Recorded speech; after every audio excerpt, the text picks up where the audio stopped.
தனிமைன்றது வந்ததுன்னா, அத வந்து உங்களுக்கு ஒரு கிஃப்ட் அது. அற்புதமா நீங்க அத யுட்டிலைஸ் பண்ணிக்கலாம். பயப்படக்கூடாது. அந்த தனிமைக்கு பயப்படக்கூடாது.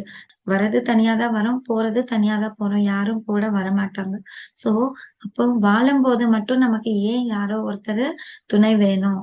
யாரோ ஒருத்தர் சப்போர்ட் வேணும். யாரோ ஒருத்தர் என்ன மதிக்கணும். யாரோ ஒருத்தர் என்ன கவனிக்கணும் அப்படின்னு நம்ம ஏன் எதிர்பார்த்துட்டு இருக்கிறோம்? ஸோ, யாரோட இது எல்லாமே நம்மளால ஹேப்பியா வாழ முடியும் அப்படின்றத நாம புரிஞ்சுக்கணும்.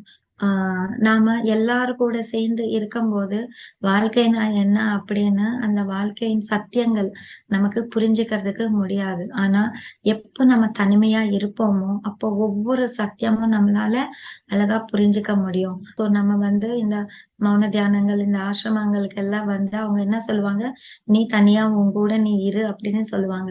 ஸோ அந்த தனிமை வந்து நமக்கு பழக்கம் ஆயிடும். நம்ம என்ஜாய் பண்ணுவோம்.